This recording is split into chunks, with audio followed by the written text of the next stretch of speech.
Nós vamos conversar agora então com o Tenente Coronel Silvano Sassinski, que é comandante do 3º Batalhão de Polícia Militar de Canoinhas, também com o Dr. Eduardo Borges, que é o delegado regional, e o Dr. Nadal Júnior, que é o delegado responsável pela DICA, Divisão de Investigação Criminal aqui de Canoinhas. O assunto é a prisão de um 7º acusado de envolvimento na morte do ex-secretário de Obras de Major Vieira, Sérgio Roberto Lezan. A gente vai começar esse bate-papo falando sobre a importância da integração das polícias civil e militar nesse caso, que foi muito importante para a resolução do caso. Então, vou começar conversando com o Tenente Coronel Silvano Sassinski, porque essa parceria que vocês fizeram foi muito importante no sentido de chegar até essas sete pessoas, né, Tenente? Eu me recordo muito bem do dia do crime, a gente esteve com vocês lá em Major Vieira, vocês já estavam trabalhando integrado desde o primeiro momento, né? Boa tarde, Ednei, boa tarde a todos os telespectadores. Então, há exatos 60 dias do homicídio que envolveu o subtenente Lezan, que era o comandante, também foi comandante da PM de Major Vieira e atual secretário municipal.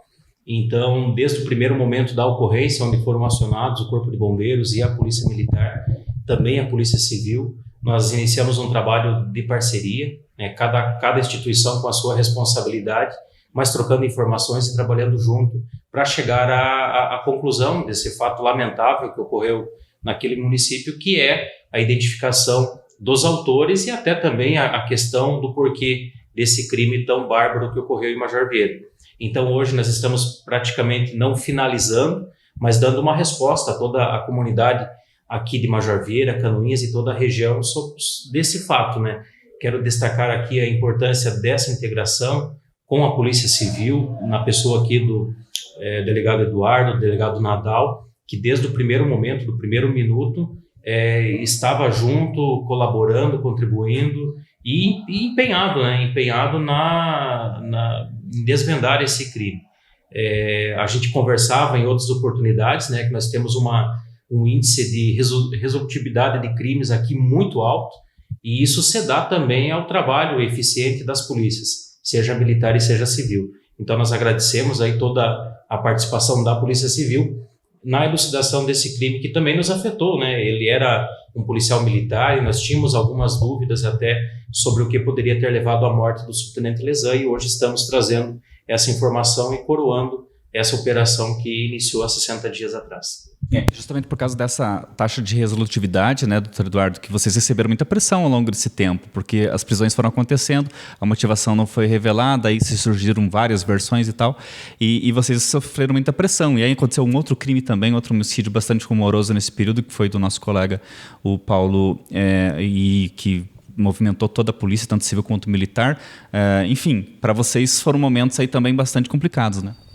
A pressão ela é normal, a atividade policial, né? É impossível falar em segurança pública sem essa pressão, esse contato com a população, até porque a segurança pública ela é o único serviço do Estado que não há outra alternativa. Você não tem você tem educação particular, tem saúde particular, mas a segurança pública é essencial a todos e é unicamente fornecida pelo Estado.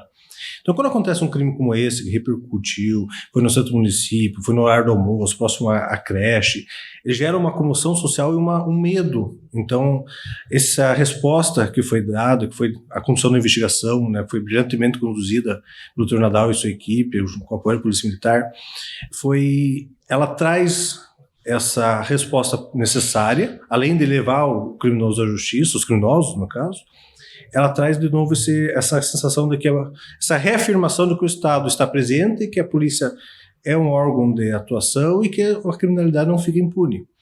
E junto a eles, você comentou do outro homicídio, assim como há outras diversas investigações, né? Nós integramos uma área aqui quase 100 mil habitantes, então são muitas investigações, são muitos crimes sendo apurados.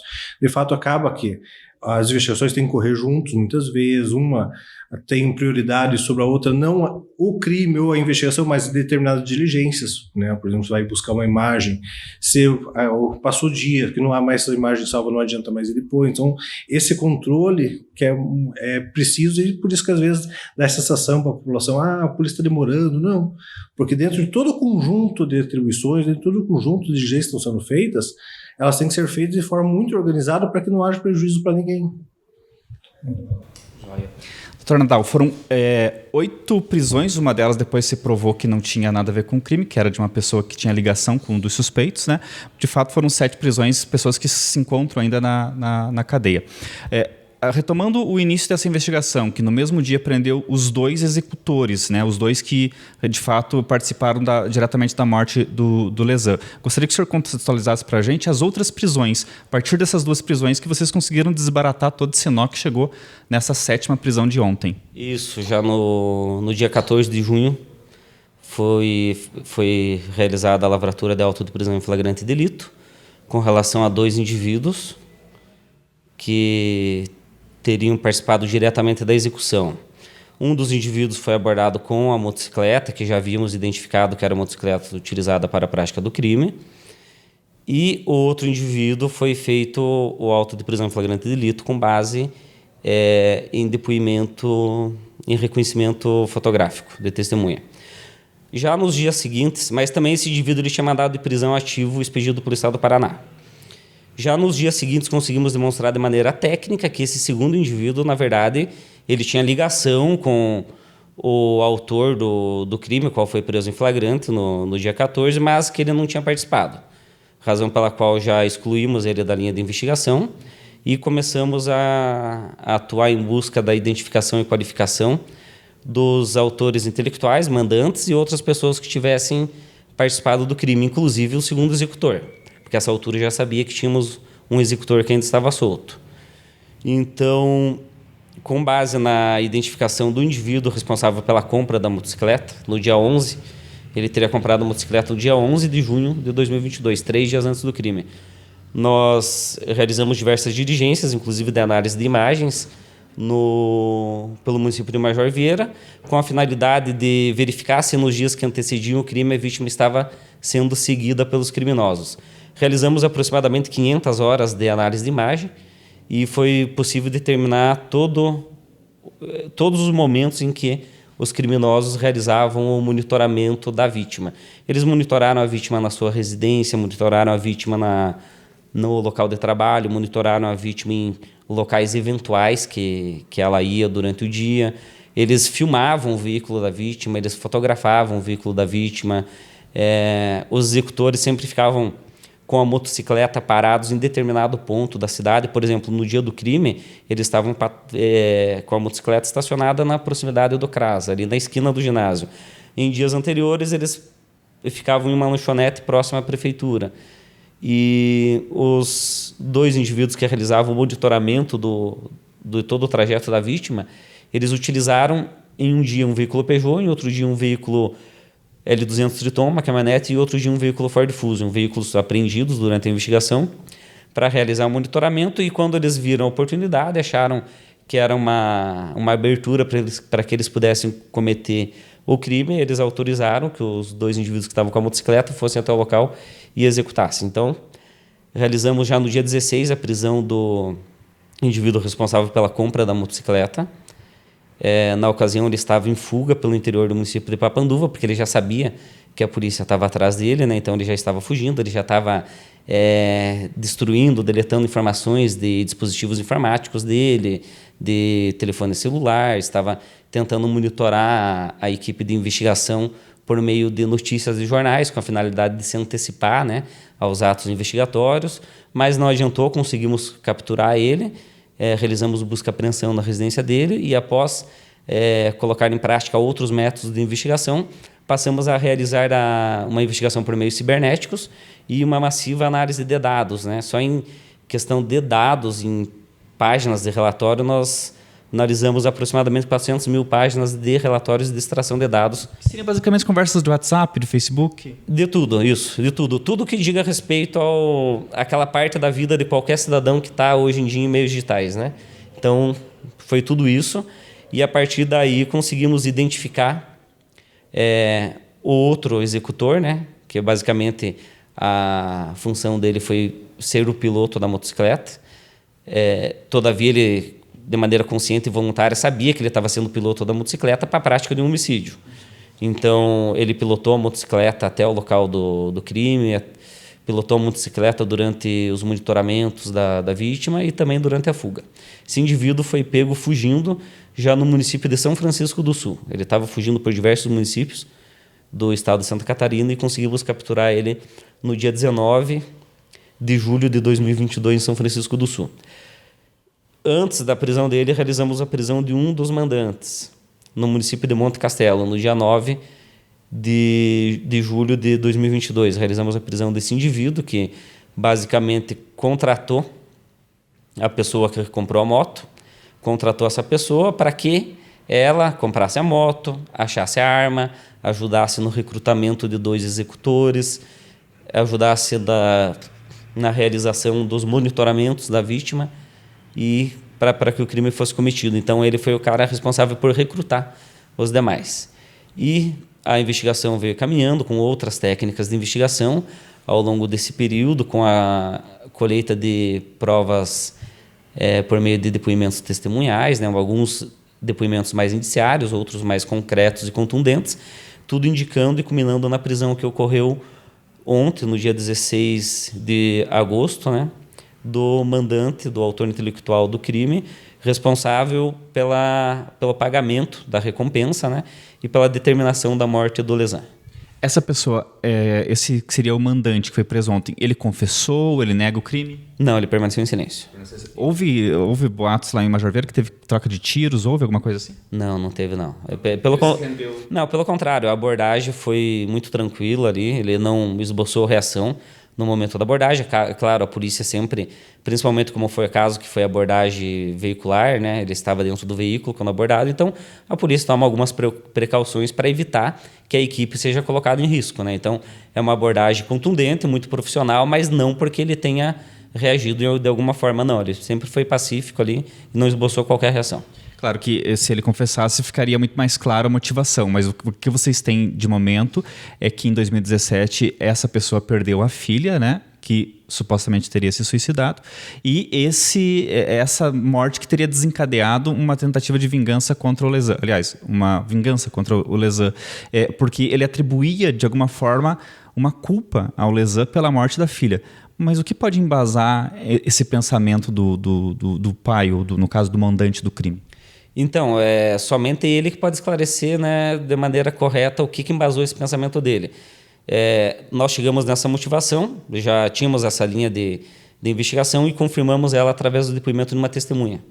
Essa testemunha relatou essa motivação, né? Eu não posso entrar em nuances de como essa testemunha narrou e como essa testemunha teve conhecimento, para não correr o risco de identificar essa testemunha, uma vez que o depoimento dessa testemunha foi colhido na modalidade de testemunha protegida, testemunha sigilosa, e ela tem a identificação dela muito restrita dentro de alguns atores, só dentro que tem conhecimento do procedimento, vão ter o conhecimento de quem é essa testemunha. Mas nós conseguimos demonstrar ali concretamente que essa é a motivação real. E o autor, que tinha essa ideia, né, na cabeça dele, ele acreditava, ele atribuía a vítima ao Lesan como sendo responsável pelo suicídio da filha, devido a alguns fatores. Por exemplo, devido ao uso de droga da filha ou ao relacionamento amoroso que a filha dele poderia ter tido com a vítima. Todavia, por que eu falo que é na cabeça do autor apenas isso? Porque no plano concreto, essa ideia ela não se sustenta, porque não há qualquer indício que confirme que a vítima tinha um relacionamento lá no ano 2017 com a filha dele, ou que tenha viciado a filha dele no uso de qualquer tipo de droga lícita ou ilícita. Realizamos análise de equipamentos informáticos, redes sociais da vítima e não tem nada que indique que esse motivo possa ser real. A gente confirmou que no dia 27 de julho foi feita a exumação do corpo da vítima, o corpo da filha do acusado de mandar matar o Lesan. Eu já ouvi vocês falando que vocês não têm conhecimento disso, mas é um fato curioso, né, ter acontecido justamente nesse meio aí. Então, eu não tenho conhecimento, até porque o procedimento não tramita aqui na nossa delegacia, né, mas eu não acredito que tenha sido exumação, talvez cremação, né, até porque Ontem, no momento da abordagem, ele tinha ido jogar as cinzas Ele falou que estava voltando de Joinville, porque tinha ido jogar as cinzas da filha lá numa região. Então, acredito que tenha sido um procedimento para poder cremar a filha. Teve pessoas até que chegaram a comentar, mas o mandante acreditava que o Lesan teria sido responsável direto pela morte da filha dele, né? E aí, por conta disso, teria sido exumado para confirmar se foi suicídio ou não. Tem nada a ver com isso? Não, a princípio não tem nada a ver, né? É que surgem muitos boatos, né? Ali no meio social, e acaba que o pessoal vai ligando uma coisa a outra e acaba criando uma ideia mirabolante muitas vezes. Mas a princípio não tem vinculação. E também não encontra eco na realidade essa teoria do mandante. Exatamente. E claramente nós podemos descartar outras linhas que foram apuradas durante a investigação, como, por exemplo, a questão de motivação política, né, que surgiu no início. Então, motivação política nós descartamos, não há indício algum de que tenha sido motivação política. Isso foi muito bem analisado pela equipe, até porque a vítima ele tinha vínculos políticos, né? Ele atuava ali no município de Major Vieira, então isso foi cuidadosamente analisado, até porque se tivesse qualquer vinculação, a equipe de investigação iria atrás de eventuais autores. Então, como não há qualquer indicativo, não há indício mínimo, isso foi descartado e nós conseguimos ainda demonstrar a motivação real. Quando o senhor fala no segundo mandante que foi preso lá em Monte Castelo, eu sei que eles não têm vínculo parentesco, então por que motivo ele teria entrado nessa história? Então, o segundo mandante também ele nutria um certo ódio pela vítima. Por outro motivo? Por outro motivo, um motivo em tese que ocorreu há 17 anos atrás. Que também ele vincularia a morte do pai dele à vítima. Ele fala que o pai dele foi internado por conta de uma briga que ele teria tido com a vítima e, em virtude disso, teria falecido. Não é possível apurar isso também, porque o motivo oficial é que o pai dele teria sofrido um acidente e daí falecido. Então, mas a justificativa que nós conseguimos chegar é essa, e como ele também teria esse motivo, quando ele conheceu o outro, o autor e o detentor do poder econômico, ambos não gostando da vítima, possuindo ódio da vítima, se juntaram e agora, tendo o poder econômico à disposição dele, ele conseguiria pôr em prática um plano que ele já tinha há anos. Então é basicamente isso que ocorreu. E aí eles se juntaram para recrutar esses outros, uma espécie de membros de quadrilha, né, que se formou para matar o Lesan. Exatamente, se formou ali uma associação criminosa, né? Mas nesse caso aí do segundo mandante, que seria o de Monte Castelo, esse confessou. Também não, permaneceu em silêncio. A investigação é que apurou essa possível motivação. Exatamente. Eles todos permaneceram em silêncio. Ninguém quis falar, até porque nós apuramos posteriormente, já nos últimos dias conseguimos apurar, que o indivíduo que foi preso ontem ele está financiando, inclusive, a defesa jurídica dos demais. Então é normal que eles permaneçam em silêncio, até porque eles não podem, porque se eles falarem, eles vão entregar o autor intelectual, e não é a ideia é manter o autor intelectual, pelo menos era, né, manter impune. Então isso dificulta na questão deles colaborarem com a investigação e contarem o que de fato aconteceu. Então são 7 presos preventivamente, agora o senhor vai concluir o inquérito e encaminhar para a justiça. Isso, ao todo, só retificando, foram presos 8 indivíduos diretamente relacionados, né? Sem contar na primeira prisão em flagrante, né? Então, 8 indivíduos, permanecem presos 5, que são os 2 mandantes, o partícipe e os 2 executores, né? O partícipe é o que vendeu a moto, que comprou a moto. Por que consideramos ele partícipe? Porque, ao mesmo tempo, ele não tinha o domínio sobre a ação criminosa, ou seja, a consumação do crime a consumação ou não do crime não dependia da vontade dele. Ele estava ali realizando a tarefa para a qual ele foi contratado. Todavia, ele também não praticou atos executórios, que é matar alguém, né? Ele nem iniciou a prática do ato executório, por isso que ele fica na qualidade de partícipe. Mas o fato dele ser considerado partícipe não quer dizer que a participação dele seja de menor importância. Pelo contrário, ele é um dos indivíduos que praticou atos de maior importância para pôr em prática o plano criminoso. Veja bem, ele comprou a motocicleta, ele repassou a motocicleta para os criminosos, ele ajudou no monitoramento da vítima utilizando 3 veículos de um dos mandantes. Ele dirigia, ele filmava, ele fotografava o veículo da vítima. No dia do homicídio, ele estava lá monitorando a vítima, juntamente com o outro mandante. Ele deu autorização, foi junto dar autorização para o homicídio. Ele também ajudou a fornecer as armas de fogo utilizadas no crime, a arma de fogo, né? E Então, a participação dele é de extrema importância. Então, apesar de ele ser partícipe, ele responde pelas mesmas penas que as pessoas que praticaram o ato executório e pelas pessoas que realizaram a contratação do crime. Lembrando que, por ser um crime contra a vida, deve ir a julgamento popular, né? Isso, a tendência é que vá a julgamento pelo Tribunal do Júri.